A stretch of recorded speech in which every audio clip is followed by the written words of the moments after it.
Salam əziz şagirdlər, hər birinizi xoş gördük. Bugün sizinlə 7-ci sinif fizika dərsindən düzxətli dəyişən sürətli hərəkət mövzusunun tapşırıqlarının izahını bölüşəcəm.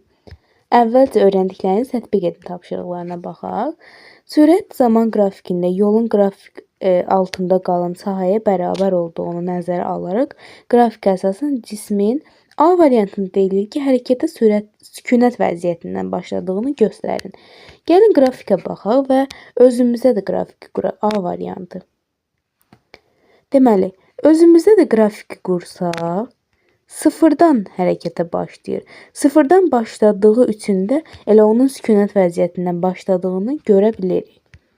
B variantında deyilir ki, ilk 6 saniyə ərzində getdiyi yolu hesablayın. Deməli, şərtində deyilir ki, sürət zaman qrafikində yolun qrafik altında qalan sahəyə bərabər olduğunu. 6 saniyə üçün qrafiki quraq, B variantı yazaq. 6 saniyə üçün qrafik. Deməli, zaman olacaq 6. Burada sürət də olacaq 3. Düzbucaqlı üçbucaq olduğu üçün sahəsini tapsaq S bərabərdir 2-də 1 AB, 2-də 1 vurulsun 6 vurulsun 3. Cavabımız olacaq 9 metr. Keçək C variantına. C variantında deyilir ki, 12 saniyə ərzində 36 metr yol getdiyini bilərək, onun 12-ci saniyənin sonundakı sürətini tapın. Düsturumuz necədir? L bərabərdir V vurulsun T bölünsün 2. Bu dəyişən sürətli hərəkət üçündür. L verilib, yol 36 metr. Sürət yoxdur, V yoxdur. Zaman 12 saniyə bölünsün 2. Deməli, V bərabər olacaq 6 metr bölünsün saniyəyə.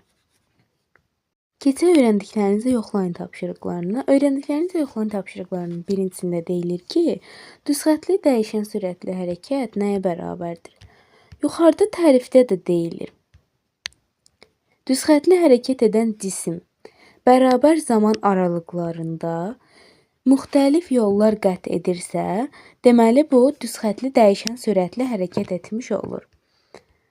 Keçək ikinci suala. İkinci sualda deyilir ki, avtomobil düz xətt üzrə hərəkət edərək yolun müəyyən hissəsini 5 metr bölünsün saniyə, qalan hissəsini isə 10 metr bölünsün saniyə sürətlə hərəkət edərsə, bu hərəkətə düzxətli dəyişən sürətli hərəkət demək olarmı? Avtomobil düz xətt üzrə hərəkət edir və sürətləri müxtəlifdir. İlk öncə 5 metr bölünsün saniyə sürətlə, qalan hissəsini isə 10 metr bölünsün saniyə sürətlə hərəkət etsə, bəli, buna əlbəttə düzxətli dəyişən sürətli hərəkət demək olar. Keçək üçüncü tapşırığa və son tapşırığa. Dayanacaqdan düzxətli hərəkətə başlayan avtobusun hərəkəti dəyişən sürətlə hərəkət etdirməyə.